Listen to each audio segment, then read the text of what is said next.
Hello and welcome to Wholesome Mondays, where we deep dive into a story and figure out what works, what doesn't work, break down things like character and plot.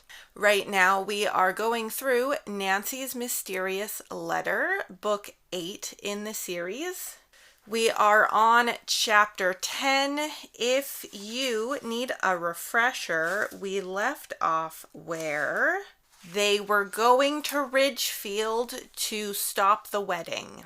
And so chapter 10 is appropriately called Search for a Bride. If you don't have time to watch the video, you can always catch me on Spotify. The link will be in the description. And without further ado, let's just hop right in to chapter 10. "It's starting to snow," Bess remarked as a few flakes hit the windshield of Nancy's convertible. Before leaving home, she had put the top up because the day was cloudy and raw with a hint of stormy weather. Bess went on, "Oh, I hope it won't be bad. Nancy, does this car have snow tires?" Before Nancy could reply, George spoke up. "Bess, you have so little faith in people. Of course Nancy would have snow tires, and good ones at that." Her cousin defended herself quickly. "After working with Nancy on all the mysteries she's asked us to help her solve, you know even the smartest people can be forgetful sometimes." Nancy laughed. "You girls have driven with me in snowstorms many times. Nevertheless, I promise to be careful. Oh, it's getting to be worse fast." Due to the storm, it took longer to get to Ridgefield than Nancy had hoped, but she was buoyed up by an exciting thought. Soon, she would either come face to face with Edgar Nixon or find out whether or not he was married. When the girls arrived on the outskirts of Ridgefield, the snow was deep. Nancy asked directions to Harrison Street. She found it blocked off by a snow removal machine which had stalled. Nancy turned down a hill and parked near the foot of it. The three girls climbed back up, turned right on Harrison Street, and trudged along the unshoveled sidewalk. Finally, they came to Mrs. Hammer's guest house. By this time, the girls were covered with snow. Before stepping onto the porch, they brushed off what snow they could and stamped their boots. Nancy rang the bell. In a minute, it was answered by a plain-looking woman in her 60s. She looked surprised to see the three callers. "What can I do for you?" she asked. "You lost or just cold?" The girls smiled, and Nancy replied, "We're all right. We had to park on the next street, so we got covered with snow walking up here. Is Mr. Edgar Nixon at home?" "Why, no," Mrs. Hammer answered. "What do you want to see him about?" "When will he be back?" Nancy replied, deliberately evading the woman's question. Mrs. Hammer surveyed her callers from head to toe before saying, "You look like nice, honest young ladies. The answer is that Edgar Nixon moved out this morning." "Oh!" the three girls chorused. "Did you know ahead of time he was going?" Nancy queried. "No, I didn't," the woman said. "He never hinted at such a thing. As a matter of fact, he seemed quite happy here, but then I suppose when you inherit money, you want to move to better quarters." The girls tried not to show their excitement at the statement. Nancy said nonchalantly, "So Edgar inherited some money?" Mrs. Hammer became more talkative. "It's kind of cold for me standing here. Won't you come inside?" Nancy and her friends followed the woman.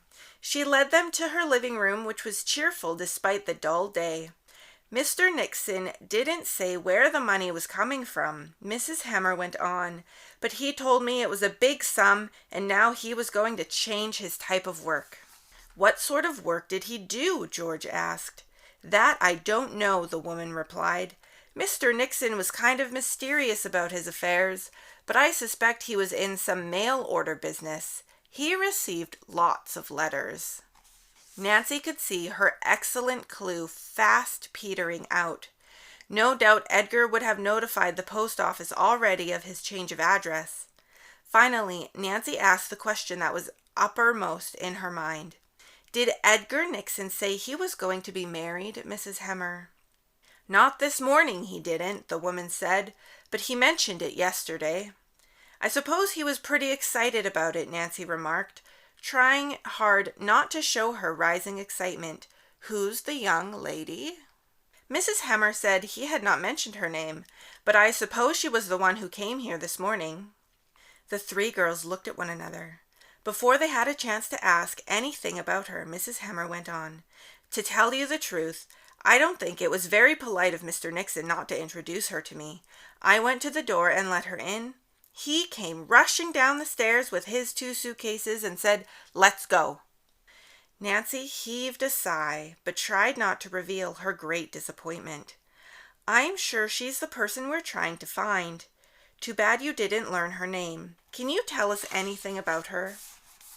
I didn't pay particular attention, Mrs. Hemmer answered. She was tall and all bundled up in fur.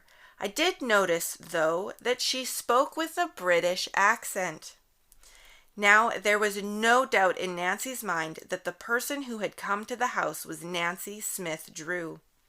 Her heart sank as she thought that by this time she and Edgar Nixon must be husband and wife. We must go, Nancy said. Thank you for all the time you've given us. She smiled. Don't be surprised if we come back and call on you again. Glad to see you any time, the woman told her. As the girls trudged up the snowy street, Bess said, Do you plan to do any more sleuthing in Ridgefield? I'm going to the town hall and see if Edgar Nixon took out a marriage license, Nancy told her. Through inquiry, she learned that the building was not far away, so the girls decided to walk there. They were told that no marriage license had been issued to the couple. They could have been married almost any place, Bess spoke up. Trying to get that information would be like hunting for a needle in a haystack. Nancy turned back to the clerk and said, Do you have a justice of the peace in this town? Well, yes, we do. He has an office on the 2nd floor. Nancy thanked the clerk and motioned for the girls to follow her up the stairs. The justice of the peace was a short, rotund man with a jolly look. He seemed amused by Nancy's inquiry. She guessed that he was thinking, This girl's disappointed about losing her fiancé and is trying to find out about his elopement with someone else. I haven't married anybody for a month, the justice of the peace said, and never anyone named Edgar Nixon or Nancy Drew. He suggested that one of the clergymen in town might have performed the ceremony. Suppose I give you a list, he said, and you can go around and find out for yourself. He opened a drawer and pulled out a pad. In a few moments he had written out a rather long list. I appreciate this, Nancy said. Because of the storm, I don't think I'll try visiting all these people. The justice of the peace told her there was a pay telephone booth in the main lobby of the building. You'll keep drier if you try calling up instead of going out in the snow. Nancy agreed, thanked the man for his help, and went downstairs with the girls. They pooled their coins and took turns dialing the names on the list. Fortunately, all the men were at home, but said they had not performed any marriage ceremony for a couple of weeks. Furthermore, they had no requests for any during the next week. Nancy completed the last call. Bess remarked, Nancy, you look pretty downcast. This trip in the snow is all for nothing. George tried to cheer up her friend. I have a suggestion.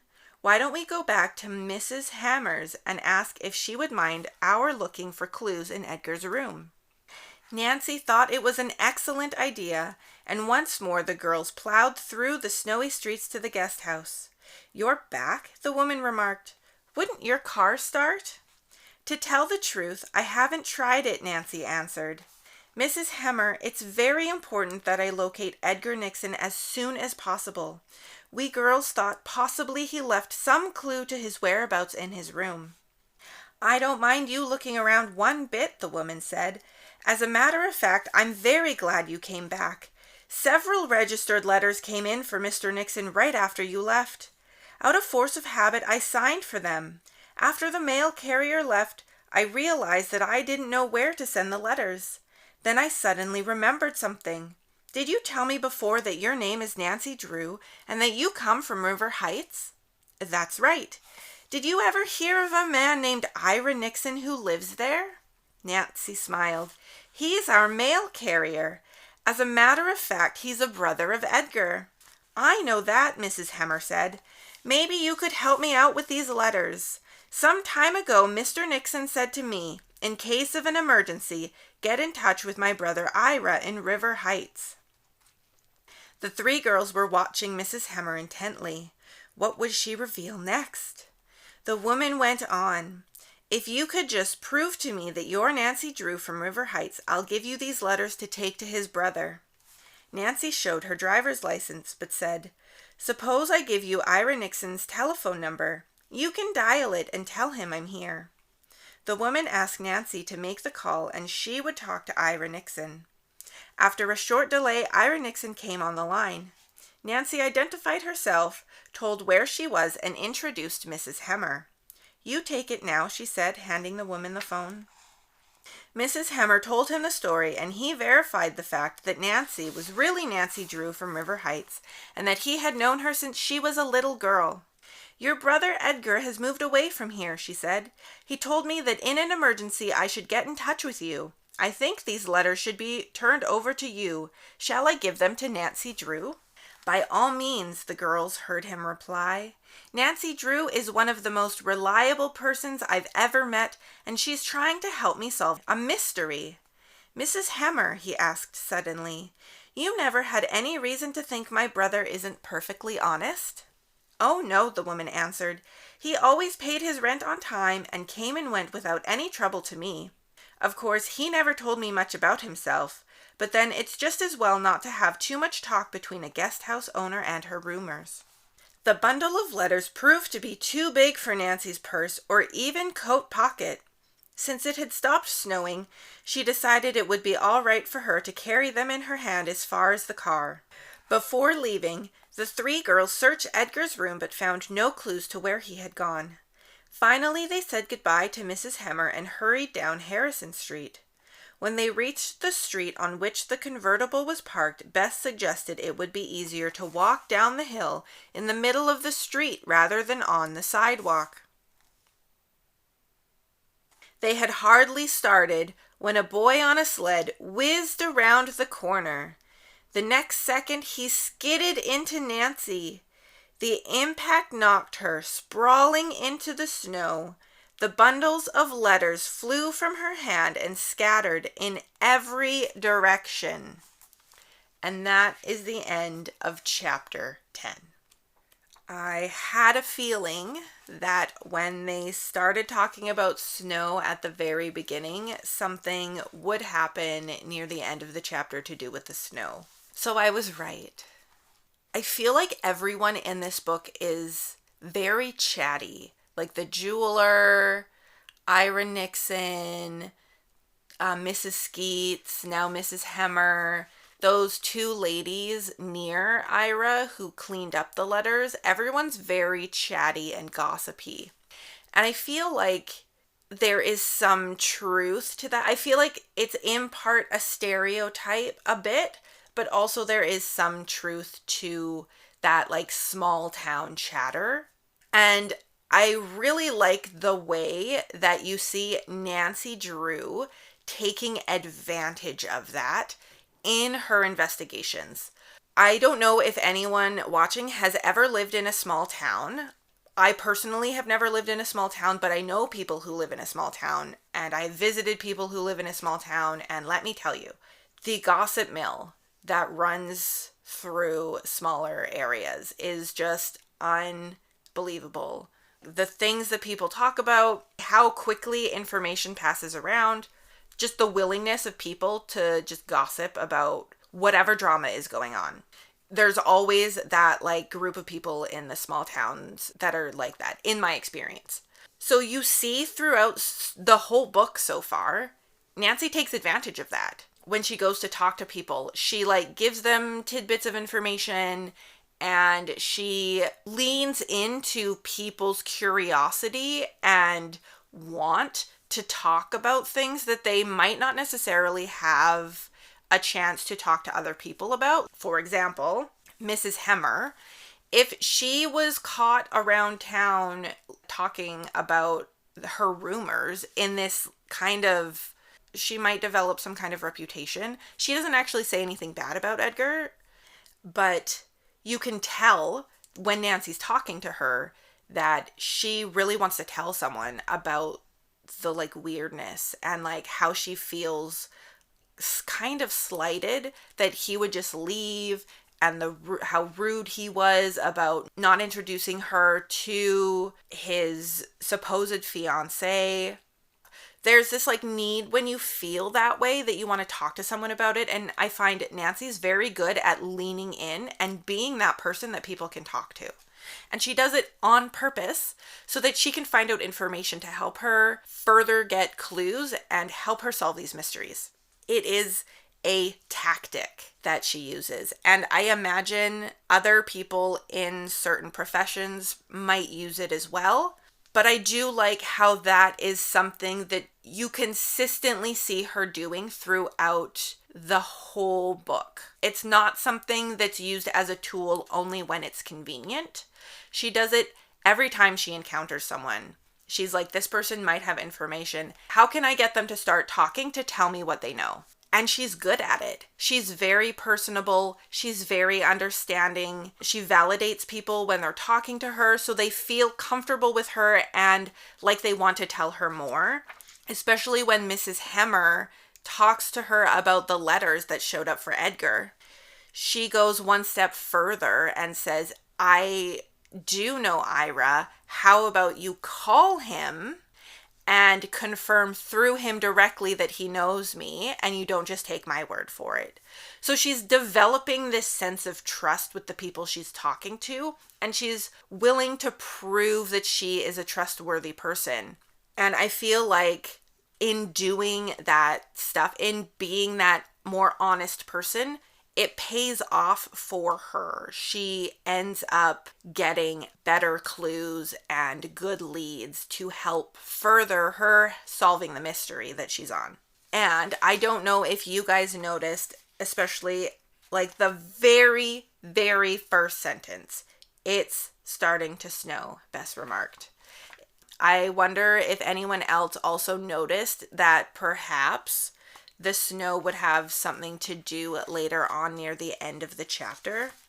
And we do get that in The Boy on a Sled Who crashes into Nancy and the letters go flying. I'm curious to see if they will just gather up all the letters, because so far when things like this happen, generally nothing actually bad comes from it. Perhaps some of the letters will be wet, but they can just dry them. Do you know what I mean? We are still in a bit of a bind because we're still looking for Edgar Nixon. That makes sense. We're only about halfway through the book. We're still looking for Nancy Smith Drew, I should say. And I should say, you do notice that Nancy tells Mrs. Hemmer that she might come back. She warns her in advance, essentially, like, hey, you might see me again, just FYI, so she doesn't get surprised or like, why are you here again? And then they go to the town hall, they look for marriage license. Very clever, very smart on Nancy's part to check with the town hall to see if Edgar Nixon took out a marriage license, and then going directly to speak to the justice of the peace. Nancy has no qualms just asking to talk to anybody who might be able to help her. And fair, like, what's the worst they're going to say? Nope, sorry, they're busy. No, sorry, you can't talk to that person, or you need to make an appointment or whatever. There's no harm in asking. She always just straight up asks, hey, this is what I need. Can I do this? I mean, that lead also leads nowhere. I love how you see Bess and George kind of trying to cheer her up with other things. We could do this or we could do that. Because Nancy essentially is the one who is the detective and the one really leading them. But they are there as her support. They are there to encourage her and keep her going and give her ideas outside of where her mind is going. And I feel like that's so important, especially when you're feeling discouraged about something, to have your friends and have the people outside be like, hey, hold up, like, yes, this is disappointing, or yes, this bad thing happened, but here is a different suggestion, or here is some way that I can cheer you up, or we can do this or that or the other, to sort of like bolster their spirits. And I love how Bess and George is that for her, and how they are portrayed like that. And I think that's all I have to say about this chapter. It went by pretty quickly. I feel like the chapter kind of just whooshed on by, and I don't really have much else to say. So I will pass you guys off to End Card Alley, and I will see you all next week. Bye! Hello, this is End Card Alley. Big thank you to all my patrons. Your support gives me the ability to pursue my passions. If you're not sure where to go from here, you can check out one of my other videos. There should even be a suggestion on screen right now. If you want to stay up to date, you can smash that subscribe button and hit the notification bell. I'm also part of the Arete Media Pantheon. I highly recommend you check them out at the link. They've got something for everyone if you're looking for something new to listen to. If you're a millennial like me, you might enjoy the Goosebumps podcast. There's Broadway, there's movies, there's even Star Trek. And with that, I will see you all in the next video.